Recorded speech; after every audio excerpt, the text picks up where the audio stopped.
Welcome to In Conversation with David Frum. I'm your host, Sean Spear, editor-at-large at The Hub.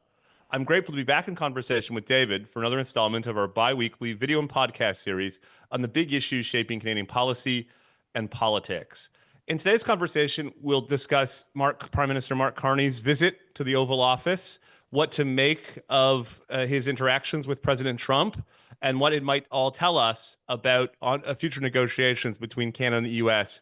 on a trade and security agreement. As well, if time permits, I'll ask David about President Trump's sudden and unpredictable attack on middle-class consumption and what, if anything, to make of it. David, thanks as always for joining me. Oh, Sean, it's so good to talk to you. David, since we last spoke, we've had a Canadian election, of course. And in his first act, virtually as Prime Minister, Mark Carney traveled to D.C., where he met President Trump in the Oval Office. Before we get into some of the specific details, why don't you just reflect on the atmospherics? What did you take away from Prime Minister Carney's first in-person interaction with President Trump? Well, Prime Minister Carney passed the very first test of finding the right tone, which is to say, not hostile, but not too friendly either. Dignified, patriotic, and unillusioned. I think he hit all of those messages.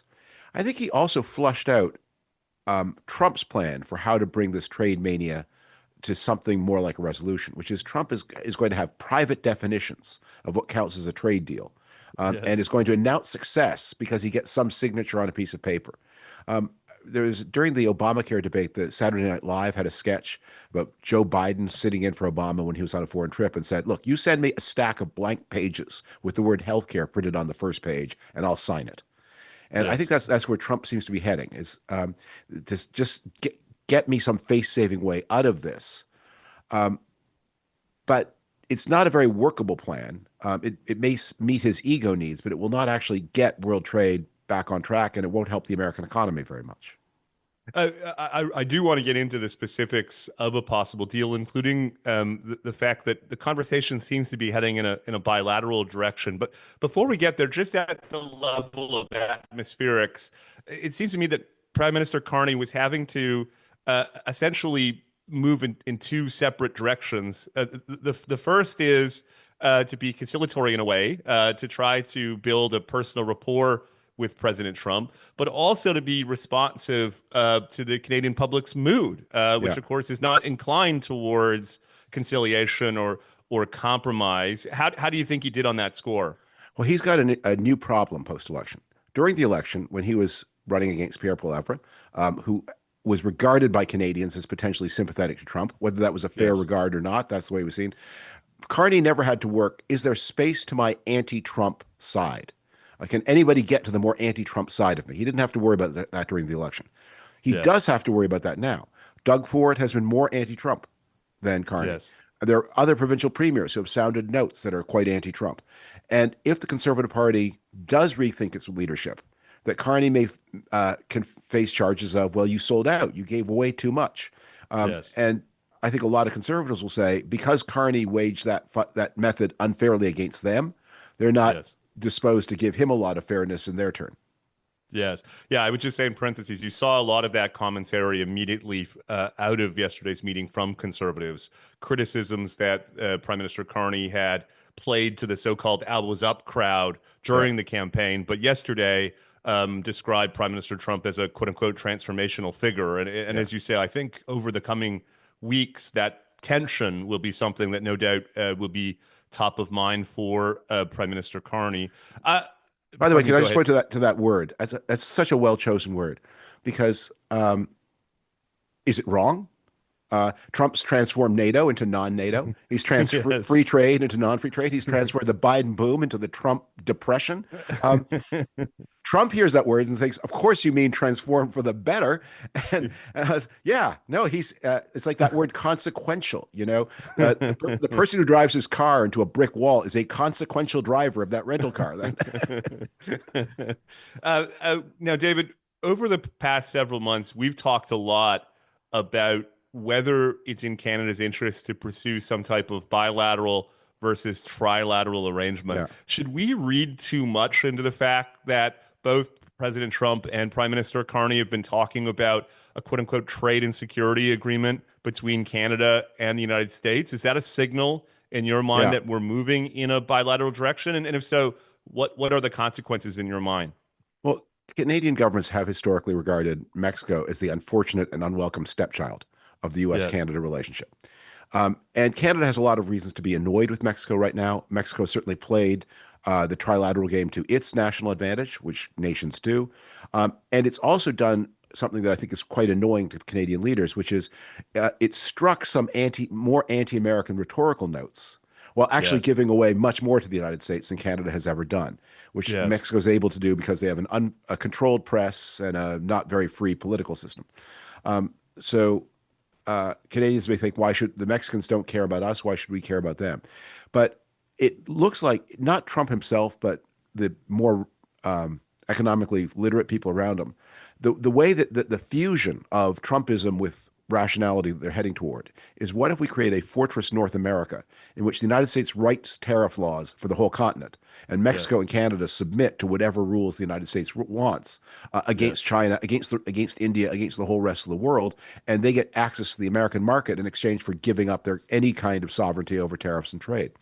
Um, Yes. and that the bilateral relationship has that as its end point. Look, I remember this back during the 80s when we were arguing about the U.S. Canada free trade agreement.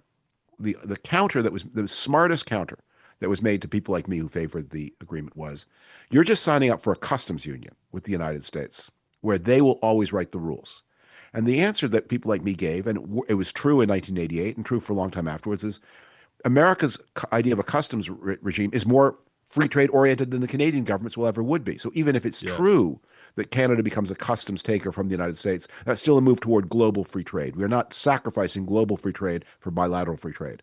But the thing that that smart critique warned about in the 1980s is coming true now, which is too much bilateralism, and you find yourself signing up to protectionism against China and against India and against the rest of the world. David, there's a lot of policymakers who listen to this podcast every week or every couple of weeks because they've come to depend on your insight and wisdom so much. So let me And just yours put it too. Let's well, not. let me just put it to you directly. If you were advising the Canadian Prime Minister and a deal like that was on the table, that is that in exchange for maintaining mostly tariff-free access to the U.S. market, a market that looms large over Canada's economy, that we would have to accept, in effect, adopting the UF tariff regime vis-a-vis China and possibly Yeah. other countries. Is that a deal that you would recommend Canada does? I don't think it's a one way or the other question. I would say if you must, then you must. But my strongest recommendation is everybody take the summer off, starting as soon as possible. Yes. If you must take that deal, take it in 2026. Don't take it in 2025, because to get to the point, the flop set sweat, you can see it beginning to bead on Donald Trump's forehead. Yes. That the plan's not working. He's going to have to make a lot of concessions. And the right approach, the thing I would recommend for a Canadian government is enter into negotiations and just tell everybody, if I catch anyone here working more than 4 hours a day, you're out. Wine with lunch, people. Wine with lunch. uh, if we can stay on the subject of the deal or the a possible agreement for a bit longer, it has been a unspoken principle of Canadian trade policy for some time, David, that we ought to separate trade negotiations from a broader array Yeah. of issues, including defense and security. Prime Minister Carney has used the language of a trade and security agreement, effectively reversing that Yeah. longstanding assumption of Canadian trade policy. And yet there hasn't been really much discussion in Canada about the trade-offs or the consequences of essentially linking trade with defense and Yeah. security. What do you think about that, and what do you think the consequences may be? I think that's a really shrewd move and a timely move. So the reason historically Canada did not want to do it was that Canada depended on the United States for its national defense against a common threat. Hmm. The United States did subsidize Canadian defense. Trump is right to make that complaint. And Canadians said we don't that we don't want to put at risk our security in our trade negotiations. Yes. That presumption is no longer true. The United States is not offering security to Canada against a common threat. It is demanding security from Canada against America-specific threats that it has largely generated. Canada has no interest in being party to an attack on Denmark to grab Greenland. Um, and look, the destruction of the Russian armed forces in Ukraine means that there's no conventional Russian military threat to Canada. Um, and the threats that do come from Russia, which are infiltration and espionage, Canada is more than capable of cyber warfare. Canada can handle those on its own.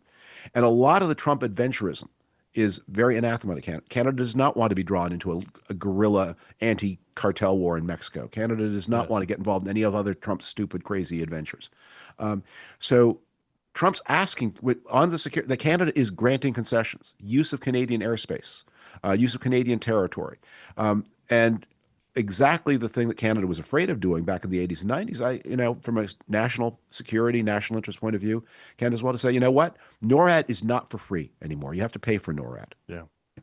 Yeah. Yeah. Just in parentheses, one can see a world possibly, David, where we make some, frankly, much needed steps in the direction of defense and security and are able to put those on the table in a trade negotiation that may enable us to get better trade access Yeah.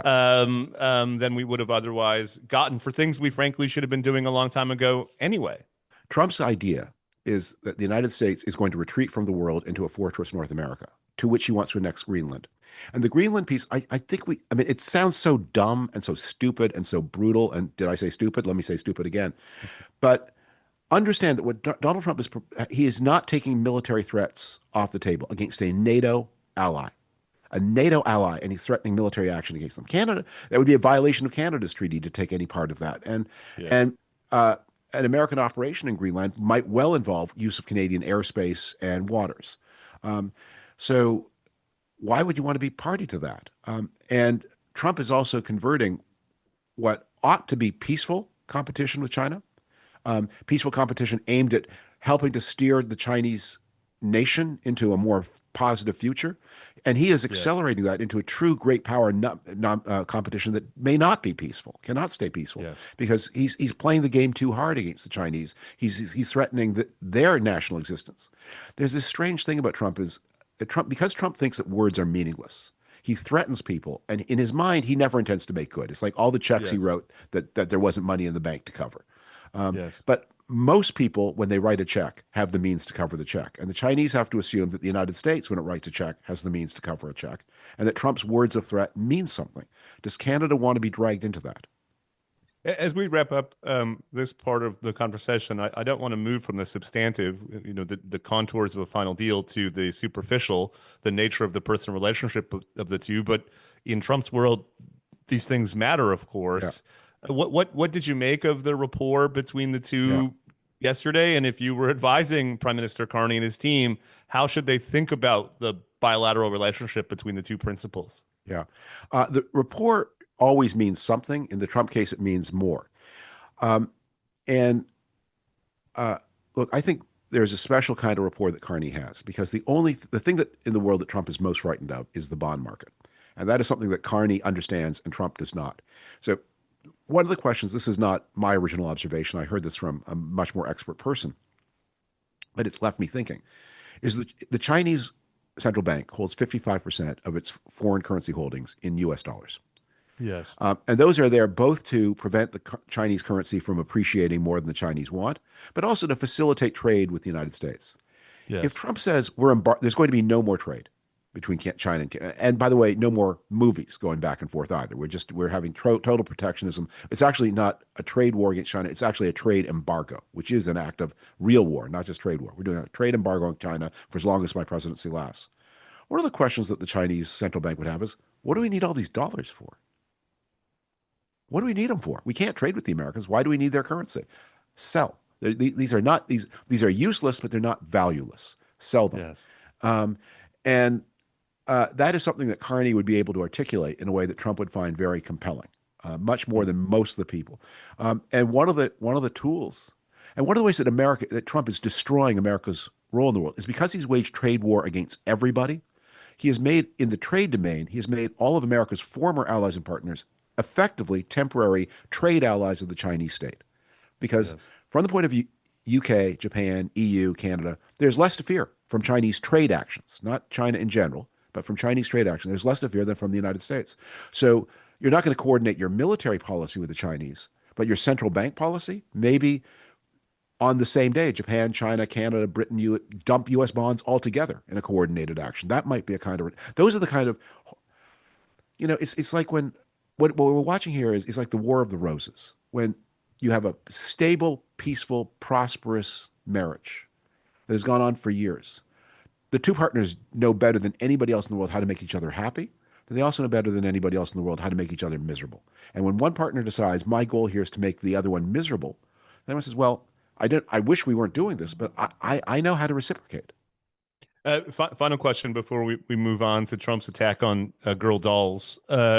What's your sense of Prime Minister Carney's overall performance in his first full week after the election? Not only did we have this major bilateral meeting in the Oval Office, you may have seen, David, we had a pretty impressive media avail or press conference Yeah. late last week. He clearly, in substance and in style, is implicitly contrasting himself with Yeah. former Prime Minister Trudeau. What do you think that tells us about a prospective Carney government? Well, we had this dramatic swing from Harper to Trudeau to Carney, bookended two highly knowledgeable, highly cerebral, highly emotionally disciplined people, very goal oriented, and then Trudeau in the middle, who was very different. So I think a lot of people who remember the Harper style will recognize the Harper style in Carney. He just that. And I don't even know how hard Harper's had to study for the brief because he'd been studying his whole life. So when he got the Yes. brief, he could study it. You would know better than me how hard he had to study for any individual event. You got the feeling the same way. Carney doesn't need to put in 2 hours before the presser because he knows it already. He just needs to refresh his memory on a couple of the statistical matters. Yeah. But look, his big problem is going to be there are two major files, U.S. Canada, federal, provincial, and they move in discordant ways. And the things that make the U.S. Canada file manageable make the federal provincial file more difficult, and that may turn out to be his point of vulnerability. Yeah. Well said. Talking about points of vulnerability, one thing that has struck me over the past week or so, starting with President Trump himself and now articulated by other members of the administration, is in a world of American tariffs across the world, they are talking about the need for middle class Americans to essentially Yeah. sacrifice their expectations around consumption. I don't want to sound, this will sound a bit peculiar to some of our American listeners, particularly those who have strong aversion to President Trump. But this strikes me, David, as like one of his biggest political missteps to this point, Yeah. precisely because his superpower has always been that he instinctively understands the place of middle class Yeah. materialism in American popular culture. What do you make of his anti-consumerist defense Yeah. of the tariffs, and what do you think the consequences may be? I've been thinking about this a lot, and it's not a small detail. So, um, key to Trump's success is that he's just a flamboyant and shameless liar.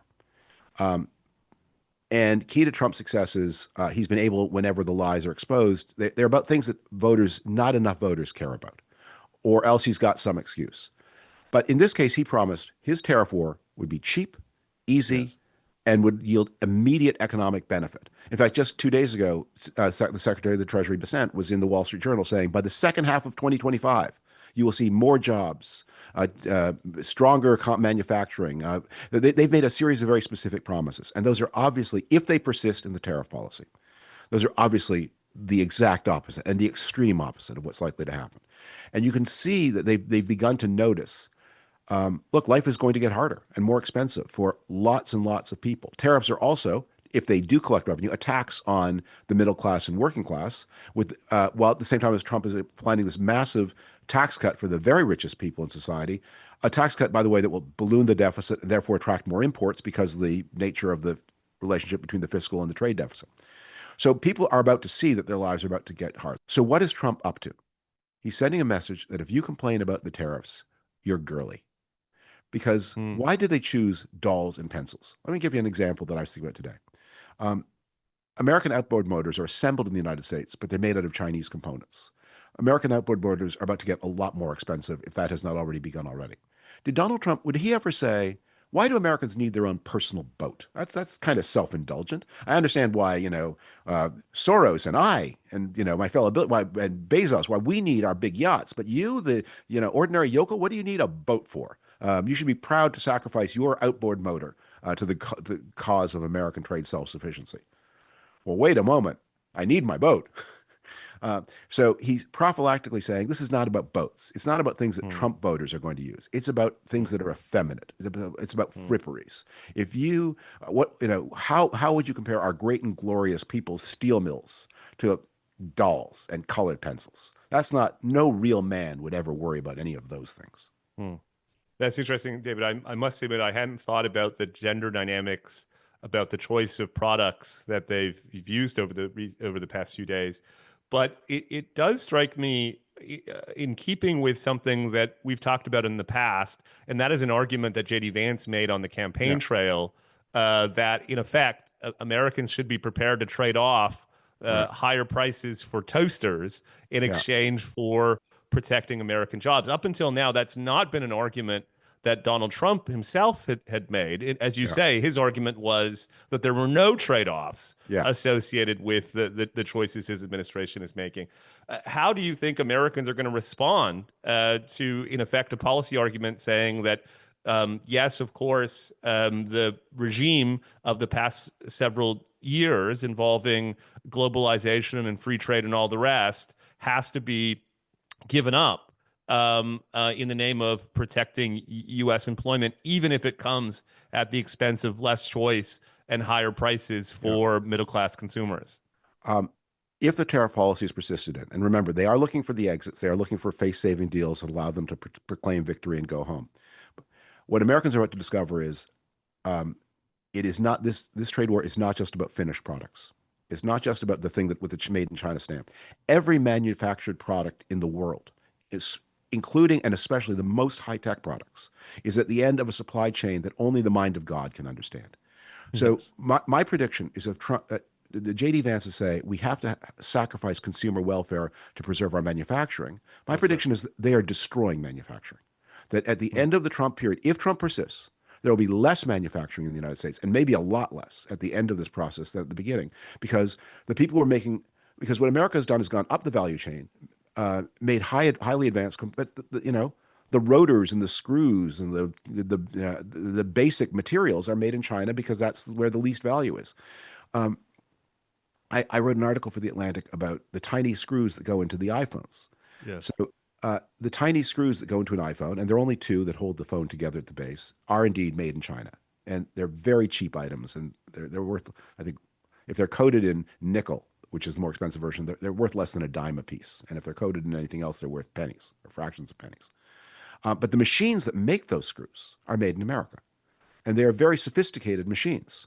But the machines are also made of steel and include all kinds of components that come from other places. So it is much more likely that not only when you say we're going to try, the effect of saying we want to pull the tiny screw industry into the United States is you actually push the screw making machine industry out of the United States. Yeah. Um, so this is not about fripperies. It's not about pencils. It's not. It is about American manufacturing power. America is the second largest manufacturing country in the world after China, but it's up at the value chain, and it depends on inputs that are down the value chain. And Trump is waging war on all of the manufacturing, not just the dolls, the pencils, and by the way, the outboard motors. Yeah, tremendous insight. Do you want to take up my observation, David, that this line of argument from Trump in defense of his tariffs seems in tension with what otherwise has been part of his, I think, political success? That is, that he's had a unique insight into the interests and preferences of middle class consumers. I think, for instance, during their campaign, his stop at McDonald's, whatever Yeah. one thought of it, but it seemed to demonstrate that he had a kind of intuition about middle class materialism, and one can't help but think that he is now in effect arguing against middle class consumption. I'm absorbing that, and that's a very good point. There's, I think you're right. Another way that I would think about it is Trump's intuition was he always understood that his base cares about words, and his marginal vote cares about actions. So because he uniquely among political leaders sees no relationship between words and actions, that he was Yeah. free to say all kinds of inflammatory things to excite the MAGA base, but because he didn't follow up on them, or because he talked his way out of them, he could appease the not the marginal voters. With tariffs, that's what he and his core group are trying to do. They're trying to talk their way out of consumer shortages. But Yes, exactly. but you know what? There's some things you can't talk your way out of. And I think what they're about to discover is he can say whatever he wants. If in fact come Halloween there are no Halloween costumes in the stores, if come Christmas you can't buy Christmas ornaments, if Ford and GM begin laying off people because they can't get components, if the American economy goes into recession, he can yap his gums as much as he wants. The thing that elected him was the fact that a lot of people don't pay that much attention to politics. And you know Yeah. what? Those people who don't pay that much, they're not going to hear the excuses either. They're just going to notice there are no Christmas ornaments in the stores. Yeah, those would be regrettable outcomes for those affected, of course. But for those of us who've argued that the administration and people around it have overstated the case against free trade and globalization in a way, it would be a powerful demonstration of its benefits. As we wrap up, why don't we just connect the dots between our two subjects today, the impending negotiation between Canada and the U.S. and the growing defensiveness from the Trump administration on the case for tariffs. How should that, David, inform the Canadian government's plans over the coming weeks and possibly months? Well, let me answer that in a slightly different way. You and I are recording this at the 80th anniversary of the end of the Second World War in Europe. And there's a lot of triumphalism about that ending. But I want to direct people's attention to not what ended this week in 1945, but what started this week in 1945. The work of reconstruction and reconciliation after 1945, in which Canadians played a very disproportionate role. The goal for Canada is to get that world back. The world, not just a easy bilateral access to the U.S. market, but a world that trades in peace and security and in ever-growing ways that brought in Central Europe and the Pacific Rim, and now where everything turns on whether India and China join that world to the utmost extent. Collective security, the spread of democracy, those things that when the weapons were laid down in Europe in May of 1945 and then in Asia in August, that was the beginning. Now we seem to be at the crisis point in that story and possibly at the end of the story. But that's what was started all those decades ago, and now that's the work that has to resume again in the decades ahead. What a brilliant way to wrap up our conversation. But before I thank you and turn to the next time we speak, David, let me just say on behalf of our listeners and viewers how much we've benefited from your insight over the course of a rather tumultuous period in Canadian politics. And of course, the first 100 days of the Trump administration, you were kind enough to join us on a weekly basis for the past several weeks. I'm pleased to report that In Conversation with David Frum is going to continue indefinitely. But we are going to revert back to our twice monthly exchanges. I can't wait to speak with you, no doubt. A lot will happen in the next couple of weeks. But thank you for sharing your insight with us over what has been a pretty extraordinary period in the world of Canadian policy and politics. And thanks for continuing to share your insights and wisdom with us moving forward. And thank you for welcoming me onto this platform you have built and expanded into, I think at this point, maybe the most important platform for the exchange of information and ideas in all of Canada. So it's a tremendous achievement. It's yours, it's Rudyard's, and I'm honored to be a part of it. Thanks, David. And I look forward to talking to you soon. Bye-bye.